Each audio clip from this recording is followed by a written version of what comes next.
Okay, well, welcome back. Good morning. My name is Victor Olo. So it's 5 minutes past 7 a.m. And as per the routine, we usually have the regional commissioner of Nairobi, because it's the eve of Jamhuri Day, which will be celebrated tomorrow at the Uhuru Gardens, a very, very special day in the Kenyan calendar. The gentleman with me is Kate Mwanza, who was here with me on the same date last year, but different positions. We've just been making fun that Happy New Year, because we met last year and again we are meeting again this year. Okay, let me say Happy New Year, RC. Happy New Year to you. Good to see you, sir. Thank you very much. How have you been? I've been okay. We are implementing various government programs and projects in conjunction with the citizens of Kenya who live in Nairobi. Okay. I usually ask my guests in studio how 2024 has been, based on where we are as a nation, the leaps and bounds, the growth that we are experiencing. How is it for you so far up to where we are? Thank you very much. Since last year, we have made a lot of strides in terms of development. Our government, led by His Excellency the President, Dr. William Ruto, has implemented quite a lot within Nairobi here in all the sectors. There's a project or a program going on in every sector, and those projects are being implemented by the different agencies of the state, and we are coordinating all that as we implement it. That is both at national and county government levels. There's a lot that is going on in every sector. The sectors of health, we have quite a lot. Since last year, I think the time I came here, we may not have had an expanded health program, which has already been expanded. We already have also a large number of community health promoters in the sub-counties in Nairobi, the 11 sub-counties. Indeed, they are in every ward. We have about 7,400 of them. We also have ongoing projects in the areas of infrastructure. There's quite a number of roads, about 37 roads actually, are being implemented. 7 of them have been done. Others are ongoing. In terms of security, we have quite a lot of projects that have been implemented since we met last year. And since last year, I think currently we have now 30 security projects, that is police posts and stations. And we have already done or 30 done, and we have 12 ongoing. Yes, so we are targeting 1243. Then in the sector of promoting business and entrepreneurship amongst our people, both youth, women and men, we have quite a number of projects going on. The markets that the government is constructing, that is the county government in conjunction with the national government. We are doing a number of markets like Nairobi. We have about 20 that are being implemented. 4 of them have been completed. Others are at about 70-60%. In terms of job creation, yes, we are doing the Nairobi Rivers regeneration, and through that project, we have done quite a lot in terms of engaging about 20,000 youth who are working on the Nairobi Rivers under the Climate Works program. That has provided a lot of employment to those number of youth, the 20,000 youth. We still are going to expand that program. His Excellency has directed that we expand the program to ensure that we onboard more youth into the Climate Works to 30 and thereafter 50,000 will be engaged in Nairobi alone. At the same time, we also have the education programs, which are also ongoing. We are constructing a number of classrooms. Nairobi has already received 1 billion shillings for classrooms, construction of classrooms in Nairobi alone. At the same time, in job creation again, we also have affordable housing projects ongoing in the sub-counties in Nairobi. We have the ongoing project, social and affordable housing in Mukuru. In fact, some of them are more or less complete. And at the same time, we have another project going on in Kibera, and it's almost also complete, the first phase. Yeah. We are doing also Shauri Moyo, affordable housing. We have the Jivanji and the Pangani projects going on. Currently, we are also identifying others and other sites where the projects are to be implemented. And they are in various stages as they are being implemented through the State Department for Housing. And they're in various stages. Some are at procurement levels, others are already awarded. So there'll be a lot of affordable housing projects. This is to address the problem of housing that we experience in Nairobi. Currently, Nairobi has about 169 slums, which is what His Excellency is targeting, to remove those people from those slum areas to go in planned areas in decent housing. And the projects are being implemented steadily without any hitches.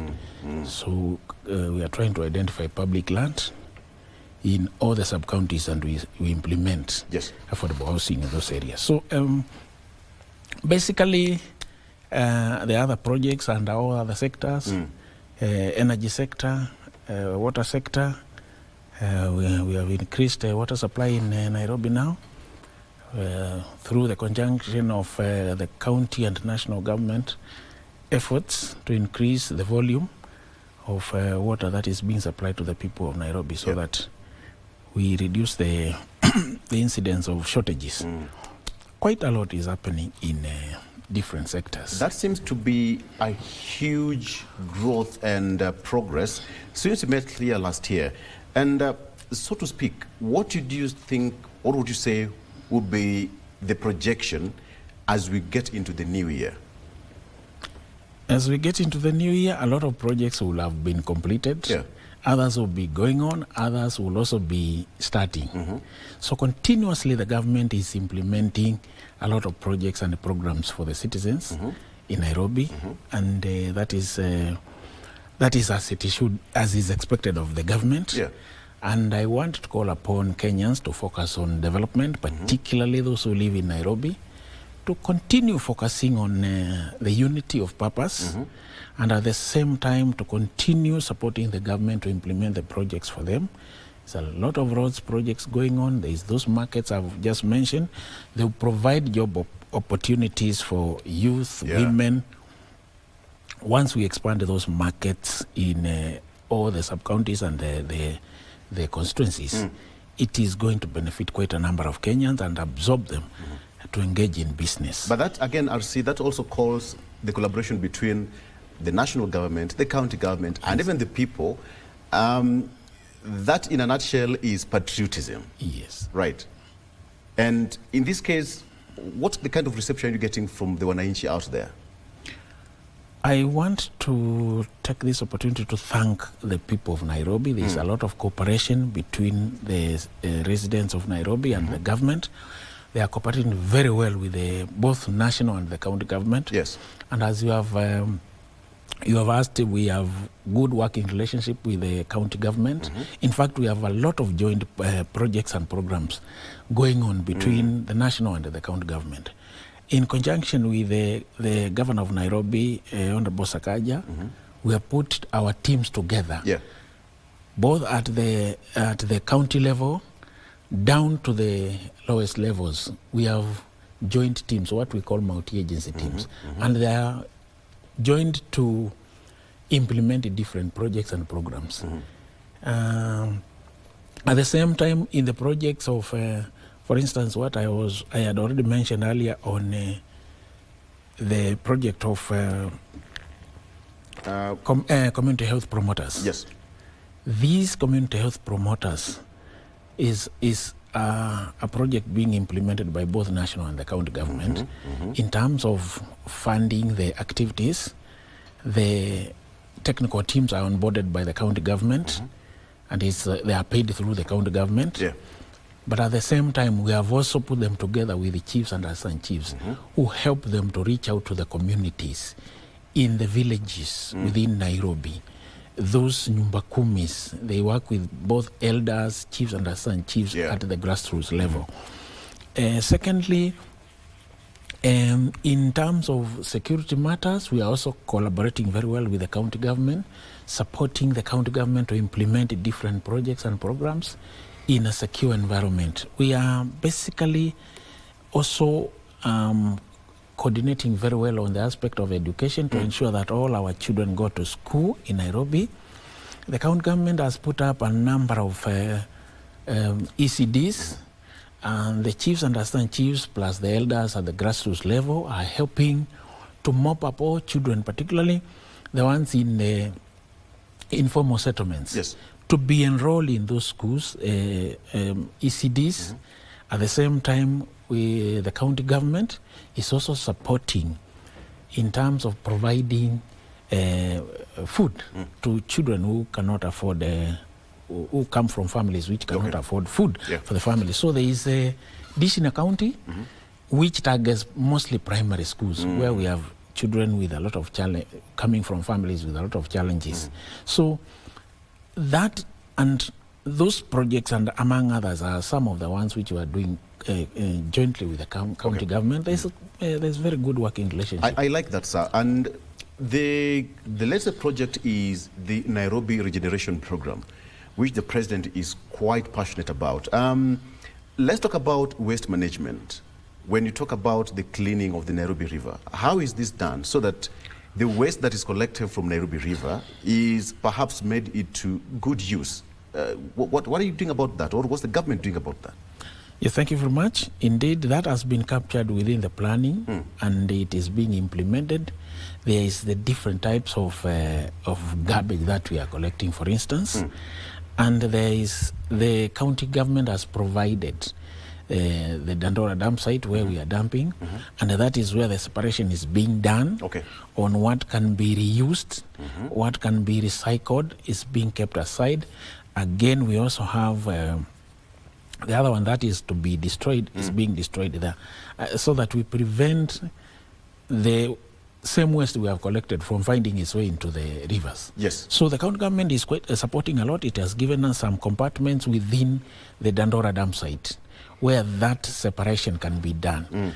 And after we are done with this, there will be now the development of infrastructure along the Nairobi rivers. There will be a lot of infrastructure developed there, and it will be very good. The rivers are being cleaned first, but then we'll come to the second phase and the third phase, where we will have that infrastructure developed. Right. In terms of bridges, in terms of motorways, cycling paths, and so on and so forth, the lighting, the parks, that is recreation parks along the rivers. It will be very nice. It will be very good. Very nice. But again, sir, this cannot go without asking the question of, clearing the riparian land along the river. And the case of compensation and just taking people to some safe place, is it ongoing? Yes, we have, indeed, much of that work was done last year. Yes. When we evacuated people from the riparian areas. Indeed, those people we started evacuating were first affected by the flooding of last year. It took a toll on them. Yeah. And we had to do a lot to remove the people from the danger zones to safer areas. And since we said that this may recur with further flooding whenever we have heavy rains and El Nino in this country, the cabinet passed a decision that those people be kept permanently in safe places. We helped to provide some stipend for them to go rent houses in safer areas, the upper grounds. At the same time, we have three categories of people. One is the tenants, who are the majority in those areas. So we gave stipend to the tenants to go and stay in safer places. The other category was the slumlords. Yes. We also helped them to get to safer places. And at the same time, the cabinet, chaired by His Excellency, also directed that for people who are affected by these riparian regeneration of the Nairobi rivers. Those who possess titles be compensated. We negotiate with them so that they are compensated. So it is being done humanely, and it is being done very meticulously. There is no haywire way of implementation. We have we are very meticulous, and we have planned very well so that nobody is affected negatively. So for those ones who are living on the riparian itself, which is not owned by anybody, those ones, of course, we are giving some support so that they can be able to get accommodation elsewhere. Yes, and the ones who have titles, maybe dating back to some years, it's a negotiation so that they are compensated before they move from the rivers. And in September this year, the president launched the Climate Works Mtaani Phase 1, which was meant to boost and support the youth in Nairobi. Would you please give us the progress so far, 3 months down the line now? Yes. Thank you very much. It's related to what we have just discussed, the Climate Works Mtaani. You are very right. His Excellency launched in September last year, the Climate Works. The objective, of course, is to have a clean environment. It's a climate action activity or program, so that we are able now to start with the cleaning of our rivers.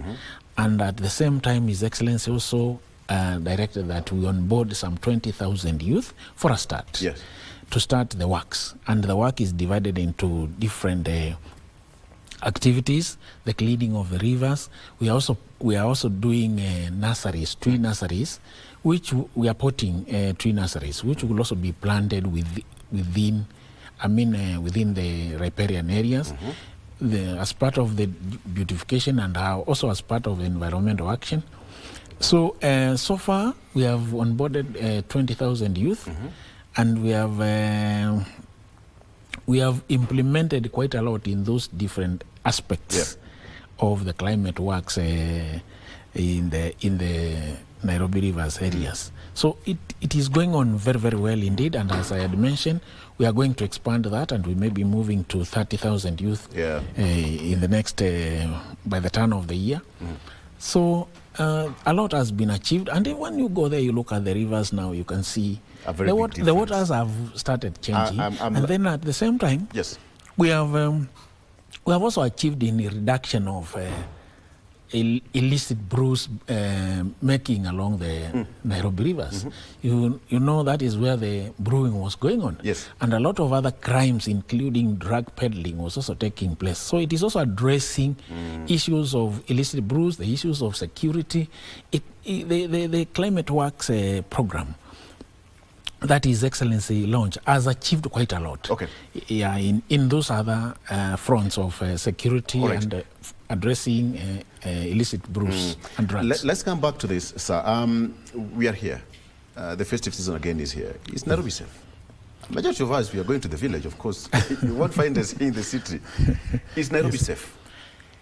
Thank you very much. Yes, as we get into the December festivities, we have put all mechanism in place and strategies in place to secure Nairobi for the people going on with their celebrations of one kind or another. I know some of the people, of course, will be traveling up country like yourself, as you said. But we also have people traveling from up country to Nairobi. We have quite a number of people who come here to enjoy the festivities in Nairobi. So we have also taken note of that. At the same time, we also have international guests who are also coming. And therefore, we have put in place security strategies to ensure that we secure Nairobi. We are working with the communities in different areas. We are working as state agencies through the multi-agency program. And yes, indeed, I can say confidently that Nairobi is very secure. Very good. And we encourage visitors from upcountry, visitors from other countries to come and enjoy their December festivities here. Nairobi is beautiful, I have to say that. Indeed. Tomorrow is a very important day in our Kenyan calendar, RC. What are we looking at tomorrow? It's a very important day for us. Yes, tomorrow is Jamhuri Day celebrations. It's the day of our independence. And As you have already put it, it's a very, very important day, and we expect a lot. We have lined up quite a lot of activities, entertainments, and it's also an opportunity for us to interact and mingle with amongst ourselves as Kenyans. The celebrations will be led by His Excellency the President, and they will be held at the Uhuru Gardens. We appeal to all Nairobians in the spirit of patriotism to turn out in large numbers and participate in celebrating our independence.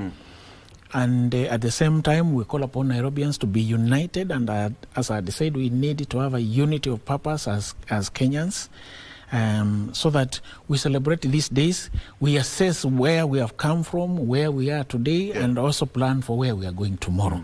This is a good opportunity for us to mingle tomorrow during Jamhuri Day celebrations at the Uhuru Gardens. So we are appealing to all Nairobians to come. We're also appealing to other Kenyans to attend the celebrations from particularly the metropolitan counties of Kiambu, Kajiado, and Machakos. We are inviting everybody to attend, and we expect a lot in terms of... How different will it be? It will be very different because every year we upscale. Yes. We upscale the activities, and every year we also have different varieties. And this we have had a week-long, activities as a build-up to the Jamhuri Day celebrations. And deliberations, exhibitions at the KICC. There's a lot that has been going on, showcased by different government departments in conjunction with the private sector. And there's indeed a lot that will be showcased tomorrow. That's why we appeal to Kenyans to come and celebrate amongst themselves together. Yes, it is our national day, and we are very proud of it. It's the day we attained our independence. Very, very proud as Kenyans that we attained that. And in line with the objectives of the founders of this country, it is good that we continue with that unity and continue celebrating ourselves. Tell me more about the venue, the choice of venue. I mean, on that very night of 1963, and you again being there tomorrow, it has a lot of significance, if you can say. Indeed, yes, it has a lot of significance. That is where we celebrated the first one. Yes. We celebrated in the same place, the Uhuru Gardens. That is exactly where we are going to celebrate tomorrow.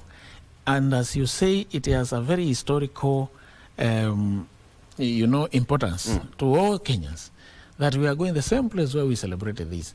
It also helps us to continue fostering nationhood. Yes.